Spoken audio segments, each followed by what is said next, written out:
Olá, bom dia, boa tarde, boa noite para você que está no portal Profs procurando um professor particular. Eu dou aula de reforços de todas as matérias de ensino fundamental e médio e eu desenvolvi uma técnica, um jeito de ensinar que usa conceitos do dia a dia, conceitos simples, pequenos, para explicar coisas mais elaboradas e mais complexas. Então vou dar um exemplo. Na biologia, no estudo das células, tem uma organela chamada retículo endoplasmático rugoso. E ele é chamado de retículo endoplasmático rugoso porque na membrana dele tem vários ribossomos acoplados na membrana. Então nas imagens feitas com microscópio eletrônico, com os microscópios, aparece umas leves rugosidades, aparecem rugosidades, né, que são os ribossomos acoplados. Os ribossomos sintetizam proteínas. Essas proteínas vão ser encapsuladas pelo retículo endoplasmático e mandadas para os diversos lugares da célula que precisam de proteína para continuar seu funcionamento vital. A partir disso, o exemplo que eu trago para facilitar esse aprendizado, essa assimilação, é um exemplo do açougue. Então, como assim? O frigorífico, o matadouro, de onde vem a carne, seria o ribossomo. O transportador é a vesícula, a bolinha, vamos dizer assim, né? Aquele continente, aliás, o continente que permite a proteína viajar na célula. Então a transportadora vai levar a carne do matadouro para o açougue. E os clientes do açougue são as outras organelas que vão fazer uso dessa proteína, sintetizada pelo ribossomo, que no caso é o matadouro. Então esse tipo de exemplificação do cotidiano, do dia a dia, facilita a assimilação do conhecimento, né? Outra questão que eu trago e de utilidade para as pessoas, para facilitar a assimilação também, é a utilidade prática do conhecimento. Nenhum conhecimento é criado ou pensado para ser inútil. Senão não teria fundamento, né? Não teria o porquê você pensar naquilo se ele é inútil. Para que eu vou pensar algo inútil? Essa é uma outra questão filosófica, mas não vou entrar nesse mérito. Mas o conhecimento precisa de uma certa utilidade prática, sim. Mesmo a poesia que parece inútil, ela tem uma utilidade prática. Quem quiser e se interessar, leia o livro Arte como Terapia. Mas, a partir disso, eu dediquei muito tempo tentando mostrar essa utilidade prática. Então, o que acontece? Tem o Teorema de Pitágoras que a gente aprende na escola. O Teorema de Pitágoras, a soma dos catetos ao quadrado é igual à hipotenusa ao quadrado.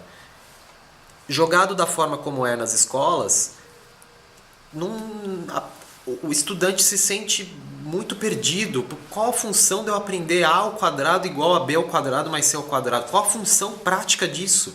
Para que eu vou usar isso? E a função prática é muito simples. Na antiguidade, como que você poderia construir uma pirâmide? Você precisa calcular o tamanho dos blocos, quantos blocos precisam ser usados, como eles vão ser transportados. E para você calcular isso, como você vai fazer? Você precisa pegar a altura da pirâmide e o seu lado. Assim você calcula. A partir da base e da altura você calcula como que vai ser o lado da pirâmide. É uma utilidade prática. Não tem nada de devaneios por devaneios. Da mesma forma, é o estudo de matriz que se inicia no segundo ano do ensino médio. As pessoas tinha uma amiga de escola que ela ficava indignada de aprender matriz. Ela falava, isso não serve para nada. E o professor de matemática ficava irritadíssimo, porque ele falava, gente, vocês usam computador. Essa câmera que está me filmando agora, nesse exato momento, os computadores que vocês vão estar assistindo esse vídeo, os tablets, o celular, o smartphone ou qualquer coisa que você esteja utilizando para assistir esse vídeo, ele é todo matricial. A tela é uma matriz e você precisa preencher a matriz com as cores corretas. Isso exige um algoritmo, isso exige uma lógica de programação, isso exige um profundo conhecimento de matriz, entendeu? Para resolver sistemas lineares também, que são fundamentais em muitas áreas da engenharia. Então, todo conhecimento tem uma utilidade prática. E quando você mostra essa utilidade prática para a pessoa, é mais fácil dela assimilar do que ficar só A ao quadrado igual a B ao quadrado mais C ao quadrado. Então eu dediquei muito tempo para estudar temas, os mais diferentes temas, mais variados temas sozinho. E isso me deu bagagem para passar nos maiores vestibulares do país. Eu passei na USP em Direito, passei em Engenharia da Computação na Federal de São Carlos, em Física, Matemática e Computação na Unicamp, passei também na Federal de Pelotas pelo Enem, e por isso, e eu estou falando isso não como um marketing pessoal ou como uma questão de ego, mas para ajudar pessoas que são pré-vestibulandos, uma fase tão fundamental do jovem, tão dura, vamos dizer assim, para o jovem.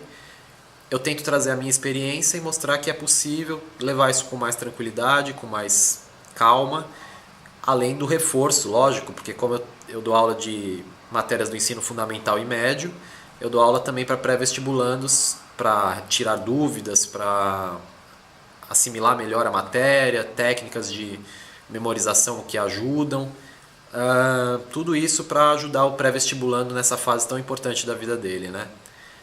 A passar nesses concursos que são tão concorridos, às vezes medicina, enfim, direito, engenharia, que são os clássicos, né, os três maiores. Mas para além disso, eu também dou aulas de inglês. E para além das aulas de inglês, eu faço tradução de inglês, alemão, espanhol e francês.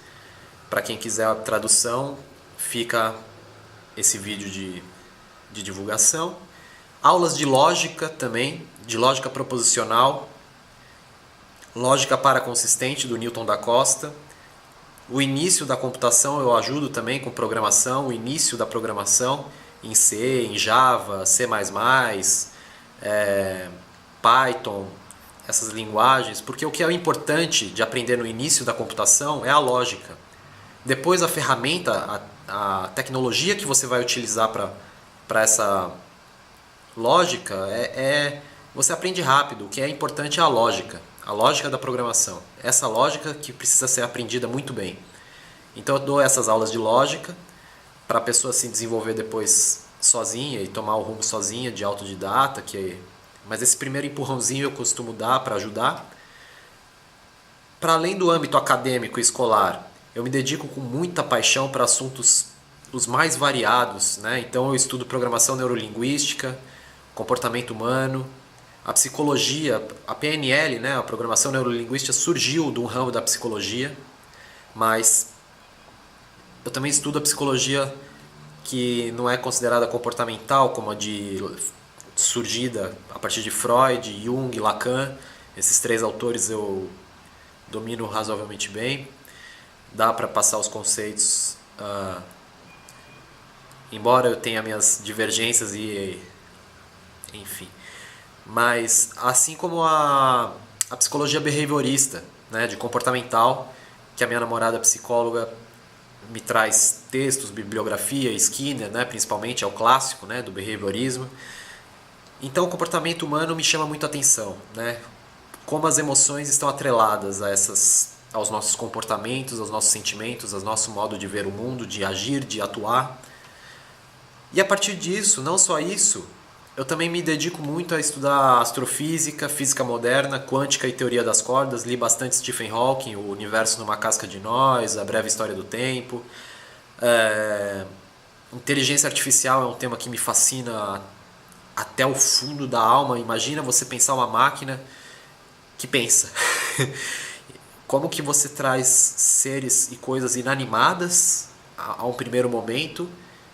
Se você pegar um iPhone ou um celular Android, Samsung, sei lá, e ele com o reconhecimento de voz fazer comportamentos, isso de alguma forma ele está vivo, entre aspas, ele está interagindo, ele está fazendo coisas. Como que a gente conseguiu chegar nesse nível, né, de sofisticação das coisas, da matéria, né?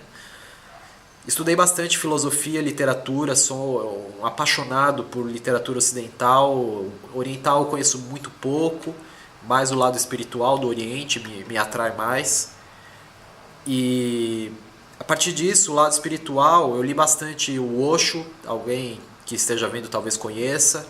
Então eu estudei budismo, zen, o taoísmo, o sufismo e outras vertentes que não tem nome e tal, do lado espiritual da vida, que não significa ser espírita, mas espiritual, de um lado de um contato com o eu mais profundo.